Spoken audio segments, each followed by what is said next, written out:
Hi, everyone. Welcome to the Speak Up Erika podcast. I'm your host, Erika, and this podcast talks about things that we're scared to talk about but should.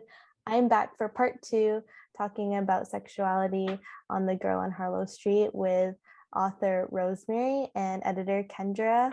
Hi. So Rosemary, actually, I was thinking about what gets you in the mood to write and how you come about your stories. How did you come about writing certain aspects of the novel? What gets you into that place that you can bring about these stories? Well, if we're gonna talk about like in general, I guess I miss England deeply, and so you'll find some really nostalgic sort of writing in there about England. And all I have to do is like close my eyes and think of my grandparents or my daughter who's there right now, and how much I miss them. And then that can definitely like bring up feelings of missing, of nostalgia and all of that. So for that's one thing. Another thing that I will do, and this is just in general, is if I am irritated at something in my real life, or not real life, I'm going to call it my off-page life, because my on-page life is quite real to me. I will crank up the volume on that and then go and write a rage scene on a piece of paper. So like whatever I'm going through in my normal life on the emotional level, I can turn up the dial to that and then again pump it into what's ever happening on the screen as I'm writing. When it comes to the sexually explicit material, I already told you, I listen to music, I get in a meditative state, I open myself to the characters as they come through me, whether it's through their conversations or what they're doing in a certain scene, and then the scene itself just opens up into that. Another thing that I do, which is maybe not recommended, is procrastination. So like sometimes there have been times where I have stood in front of my kitchen looking at the mess. I've got lots of dishes to do and I'm like, I think I'll go write a love scene instead. And then like I'll run on and leave the dishes and go and do, because it's much more fun to write love scenes than to do the dishes or do some mundane job like that. But on a serious note, another thing that I do is look at photographs.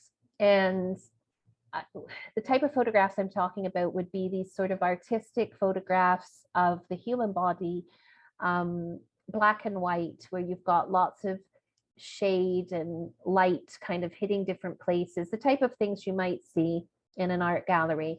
And I look at that form. And I don't do this a lot, but I have done this. And I use that as a inspiration, not as a stimulant, but as inspiration on how I'm going to depict the human body. So one image that I'm thinking of would be, it doesn't matter whether male or female, whoever, they're bending over and you see the shadows between their vertebrae and you sort of have the light hitting their spine. And I look at that and I think stepping stones, stepping stones. And the spine is curving toward the nape. And I look at the nape and it's like a little gully. And so then all of a sudden, looking at that photograph, I have the language that I need, or at least that photograph has brought up certain metaphors in me. And then I'll use that. So his thumbs tripped over the stepping stones of his vertebrae toward the gully in his neck. And so all of a sudden, this is a scene between two male characters that I'm thinking of, but all of a sudden you have then the body as a landscape. And I wouldn't have come up with that if I hadn't looked at the photograph and looked at the vertebrae with the shadow or the light, the way it was falling on that photograph. And so that's that's something that I've done. I think of, this is, again, language itself for me is fascinating and beautiful. So when I'm thinking of the human body, like metaphorically, think of all the words or the beautiful expressions with the human body, which are just sort of these built-in metaphors. Heartstrings, shoulder blades, rib cage, temples, what else? Kneecaps. All of a sudden you've got like language that's built into the human body, which automatically makes you think of something else. I mean, if you're looking at the head, you know, you've got temples. That's a great word. You know, she planted a kiss on his temple. And then you've got this image of a temple. The crown of a head, you know, she touched the crown of his head. So we have, you know, the human body has lots of beautiful words and beautiful language to play with when you're writing those scenes.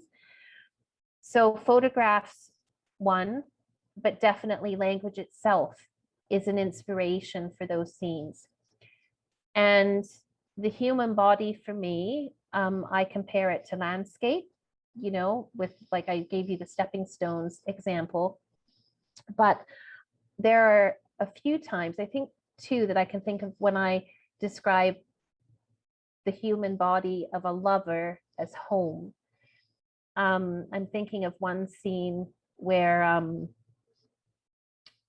one lover is sort of imagining the other, but the kneecaps are like mountains, the thighs are like slopes, the planes of his stomach, you know, the lakes of his eyes or something like that. So all of a sudden you've got this continental feeling in the body of the lover, and the lover that's imagining him realizes that his home, his continent, his country, his place is in the body of the other. So yeah, so two ways, photographs and language itself definitely helps with those sorts of scenes. The scenes that you describe and like tying in with the human body and landscape, everything sounds so poetic and so beautiful. I think that also kind of ties into like how graphic can be beautiful, which is also a topic that we talked about yesterday. And can you also mention about that aspect as well, of like how is graphic beautiful? Yeah, well, I think we have this notion, and I definitely have had it, that graphic, even the word graphic, it sort of conjures up this idea of in your face, lurid, lewd, crude, like just very brazen in a way. And when I think of things in life like childbirth, it's graphic. It is there's blood involved. I mean, it's graphic, and sex is graphic too. And I think it just depends on how you look at graphic, because graphic doesn't mean, you know, in your face or lurid or lewd. Like graphic sex and childbirth are beautiful. And so I think, you know, and again, it's hard to analyze my own stuff. And I do, like, after I've written it, I sit back and it's like, what have I just done? And I try and, you know, I try and look at what I've done. But I try and choose my words carefully. And this is I'm contradicting myself, because yes, I write with a flow, but while I'm writing with a flow, I'm also choosing my words carefully. I think you can do both at the same time. And so I do draw attention to explicitness, but I choose my words carefully. So for example,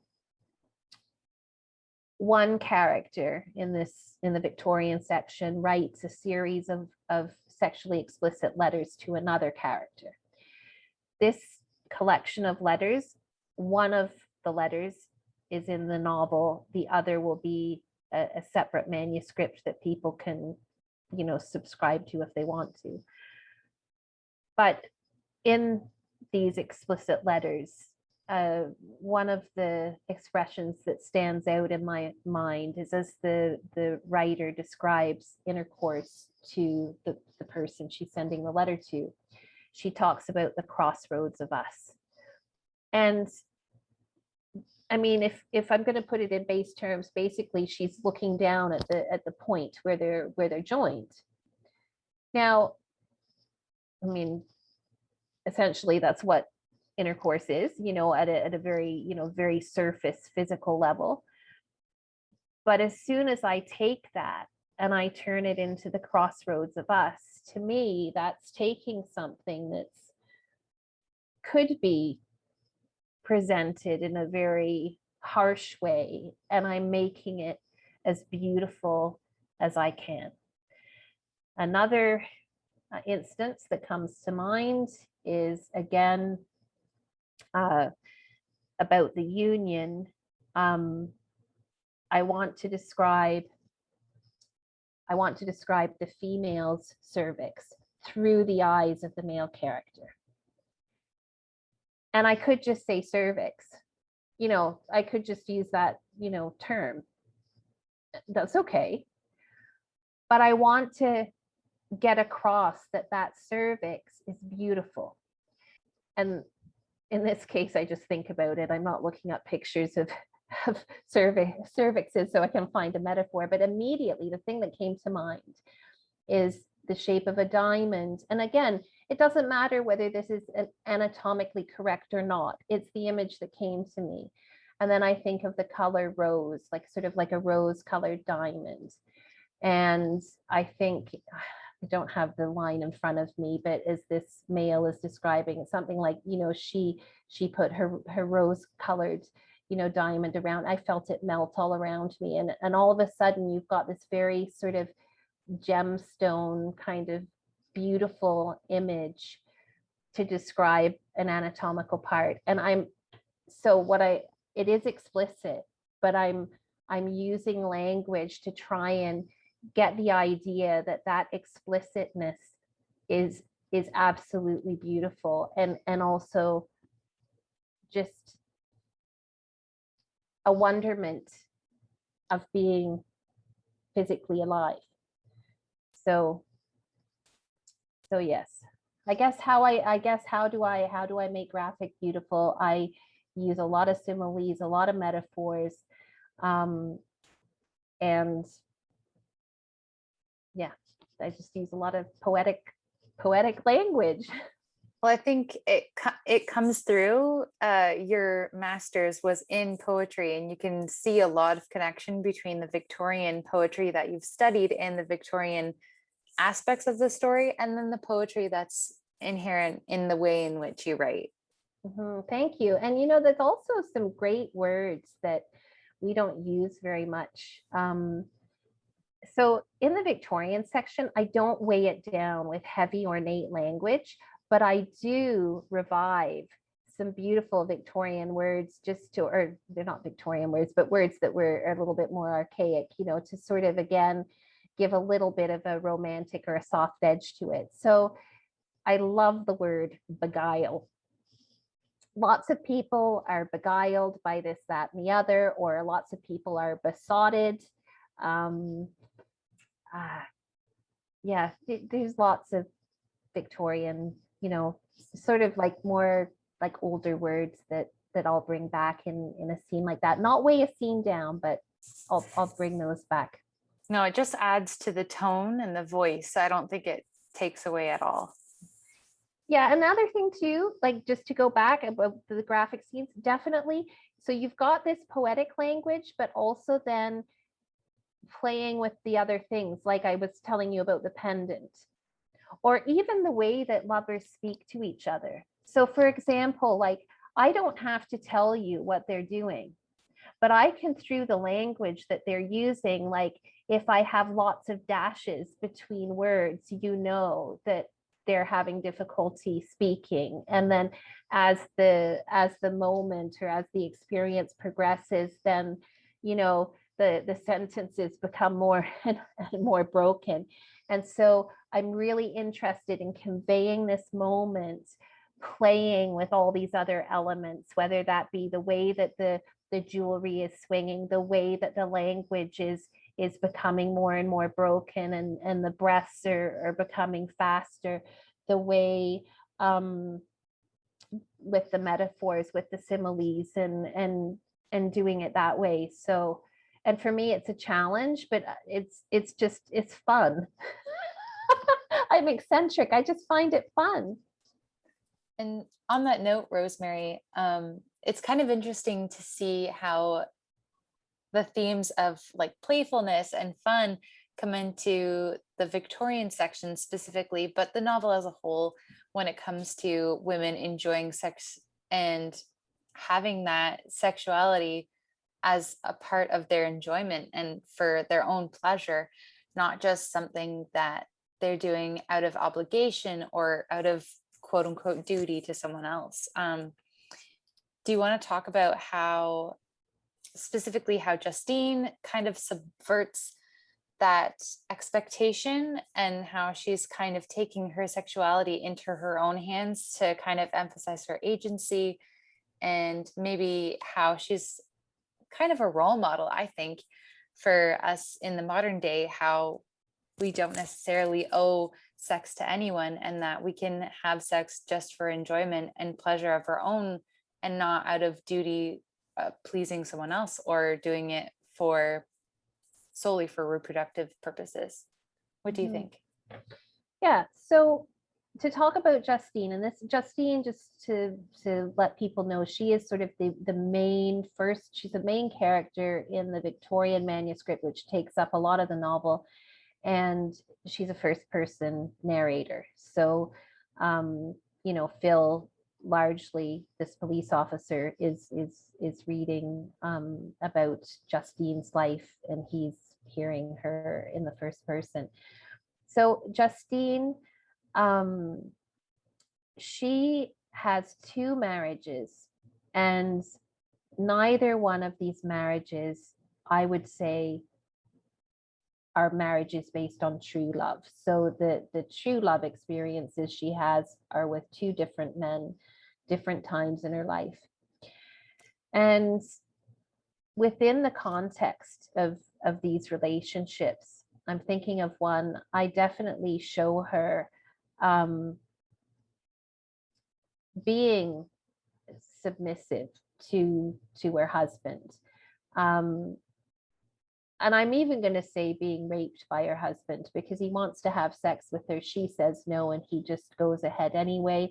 And in the Victorian time, I mean, even, you know, legally, has big air quotes around it, but it was his right to sort of to do that. And in these marriages, you know, she's not free. So I think that both of her marriages enables me to show you what her day-to-day life, you know, would have been like as a Victorian woman.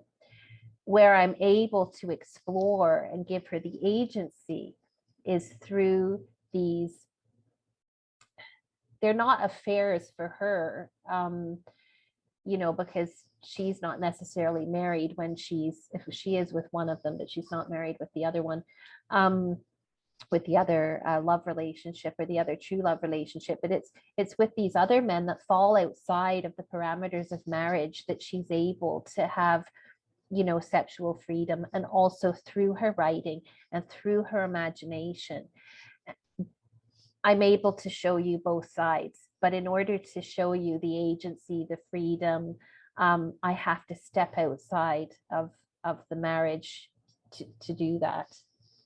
I know when you're mentioning about Justine, and you're also mentioning that she has like other lovers as well, and like yesterday we were talking about playfulness, but also the counterbalance, I guess, of this can't pronounce it, psychological cruelty. Can you also mention what you mean by that?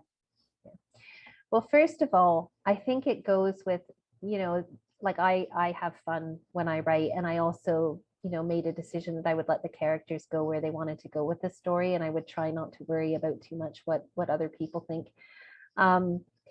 But with the fun part, yeah, I mean, I feel like I have fun when I write, and goodness knows, like sometimes I write these scenes and I don't know where they've come from. But one of the things I have fun with is a chastity belt. And I mean, a chastity belt was something that was used to control women.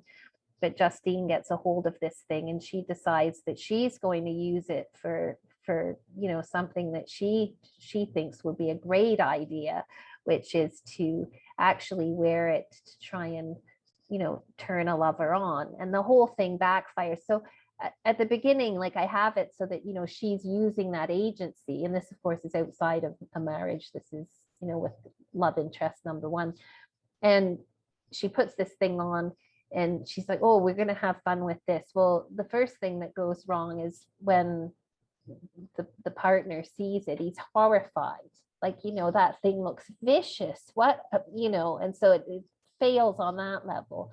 But then the key gets lost, and so it kind of became like a comedic thing. So for me, it's fun, but there's like a little bit of a message behind the fun, and I do that a lot. Like I'll write something and something kind of humorous or mildly humorous will happen. And when I'm writing it, I'm just sort of going with the flow. And then afterwards I look at it and I think, no, there's actually a little bit of a message behind the fun. With cruelty, I do explore that. I mean, I'm thinking about one thing I wrote before this podcast is I was thinking how this story is multifaceted, in that sex is just one facet in this multifaceted story. But sex is also multifaceted, right? So, there's fun, and then there's a more darker side to it, or then there's romantic, and,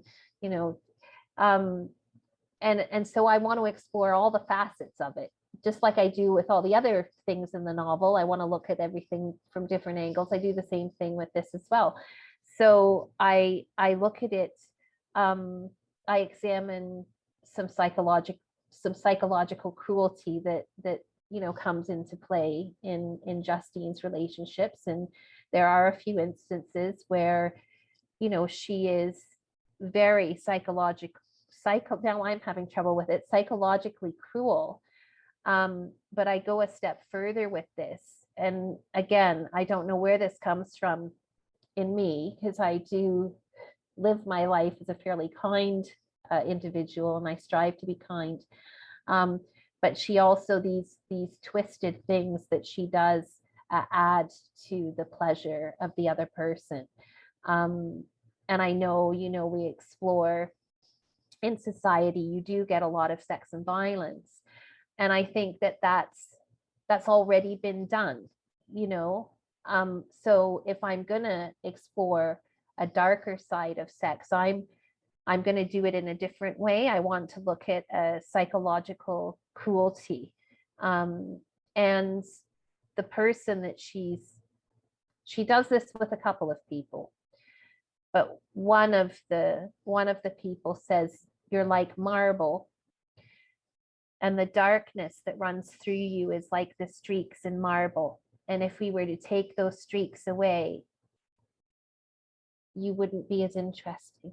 You'd just be bland, because if you look at marble and it has no lines and it has no dark lines, well, then it's sort of just a void.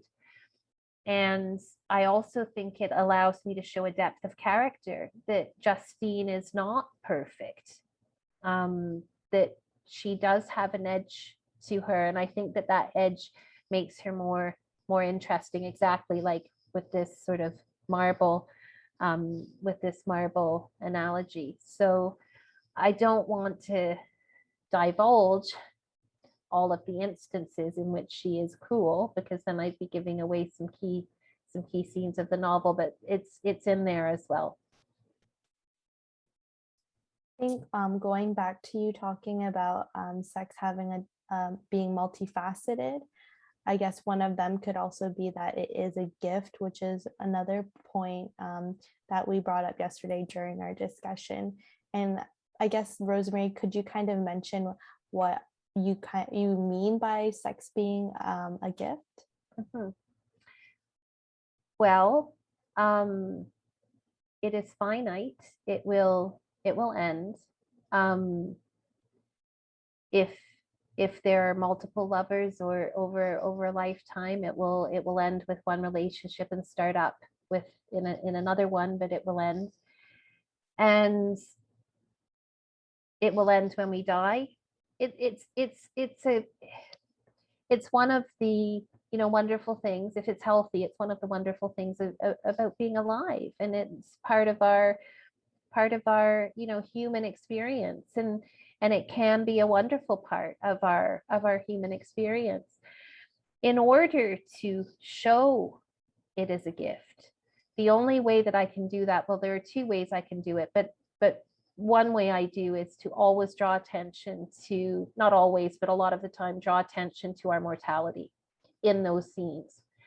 So, for example, and this is where the language comes in, a lot of the time I will use the bone words as opposed to the body parts, so that I am drawing the reader's attention to the skeletal frame in the lovers. So, for example, I've already used the word, rib cage, but rib cage, spinal cord, knuckles, I felt her knuckles, or I held his skull in my hands, so that you are reading about sexual union. But at the same time as reading about the sexual union, you are also being made aware that that the lovers will die.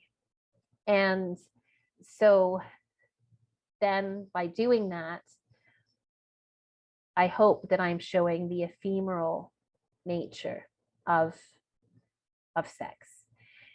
And one thing that I don't think I brought up in our discussion, years ago, I was at the Gardner Museum in Toronto, and it was an exhibit of Mexican ceramics.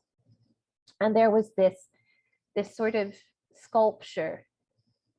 I don't know, not sculpture, but like figures, they might have been paper mache of a living person entangled with the skeleton of a lover. Now, I'm a words person. I tend not to be a visual art person. I think there's maybe been 3 times in my life where visual art has moved me to tears. But I was looking at this. It was a very small, very, very small sculpture. We'll call it a sculpture. And it just sort of hit me in the chest. I mean, I had an instant lump in the throat, tear in the eye, because it just drove home that, one day, our lovers will die, and one or the other, and we won't be together. But it's not just that, because in this statue, the two were still together. And the Mexican belief is that the dead are all around us. It's a very death pervades, Mexican art. If you think of the Day of the Dead, the dead are not dead. They're still here. And to deviate a little bit into Spanish, I just can't help it. But in English, we have one verb, to be, right? To be. And in Spanish, you have 2 verbs, to be, ser and estar.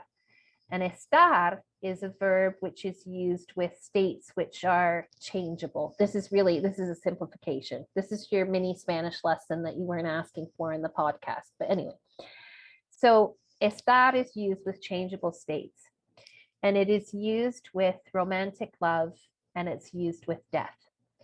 And I can remember my very first Spanish class at university, and the professor was saying this, and somebody said, yeah, but death is permanent. Why does it go with that verb, and why doesn't it go with the other one?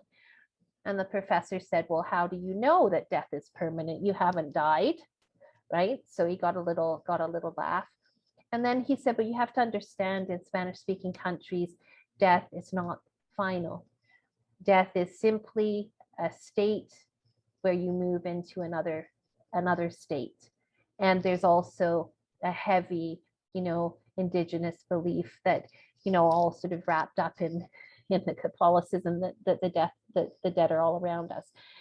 And I looked at that little statue, that little sculpture, and I just really felt, well, yes, those lovers are still together in death, still, one alive, one dead. And for me, I think this is something that I have tried to convey in this story. And the mentality has definitely become part of my mindset. And it's in the novel, even though, this is a novel set in England, there are some, beliefs that are in there. So yes. Thank you, Rosemary. And I know both of you, Kendra and Rosemary, were mentioning both the modern era and the Victorian era. I think if you could give a little bit of context what you mean by that. Is it the novel is split up into two different sections? Yeah, so it starts out in the modern era because you've got this police officer who's investigating, or not investigating, but he's gone to this house where there's been a suicide, and this is all modern times. I mean, I've chosen 2019 when I started writing the novel, so COVID, nobody's wearing a mask in this story. And yeah, so this is the modern part, and Phil, of course, this police officer with his problems that he's having at home, all in modern times, present day. But the manuscript that arrives at the police station that Aubrey Holloway, the young woman who's ended her life, has written, that takes place in the Victorian time, because what she's doing, or what she has done in the months leading up to her death, is she has written about these Victorian ancestors that were the original owners of the house in which she's ended her life. So that manuscript that Phil is reading is set in, I believe, 1849 and in 1873 to 1875. So it covers two sections of the 19th century. Gotcha. Thank you. Thank you so much, Kendra and Rosemary, for speaking on the podcast and talking about The Girl on Harlow Street. Rosemary, I think we've covered so many topics and even changed the way that I think about sexuality, because whenever someone says the word sexuality, you kind of think your mind into these other ways that society has portrayed that word. So it's nice and it's refreshing to get a different sense of it, and in a more artistic way and more kind of meaningful way, I guess you could say. So thank you so much for both of you for coming on and chatting with me. You're welcome. I would also like to ask Rosemary, how can we support you and The Girl on Harlow Street, and kind of where can we read your book? So I do have a Patreon page, and Erika, are you going to put the link or whatever? I don't know how that's going to work, but on Patreon, it's, for those of you who don't know, it's a subscription setup. So you pay a certain amount of money a month to access content, and depending on what subscription you sign up for, more content is released. But even at my sort of base level, if you subscribe, you have access to the novel. You have access on a serial basis. It'll take about 18 months to probably, I don't know how long it's going to take, but it could take anywhere from 18 to 24 months to run. But you have access to the novel, you have access to the illustrations, you have access to behind the scenes content and videos, I believe. And so that starts in November. That starts November the 5th. However, right now you can go on to Patreon, and Erika will put the link, and you can actually read the first, we're calling it a first episode because this is set up like a series, but you can read the first chapter, the first episode for free. That gives you a chance to see how I write, how the story is being set up. And there are also a few articles up there that you can also read for free, just to get a feel for, the series before you sign up for it, just to see whether it's something that you'd like to do. And we're also having a Zoom launch event, which is completely open.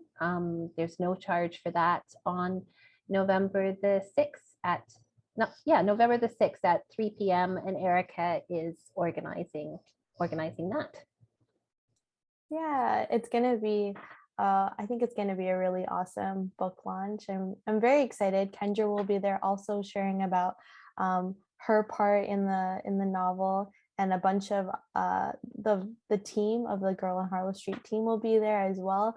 So it's gonna be really fun. Mhm. Yeah, so so Christine, the illustrator, she's going to do a presentation, and my son Benjamin, Benjamin's kind of been this family member consultant throughout the whole thing, minus the topic for today.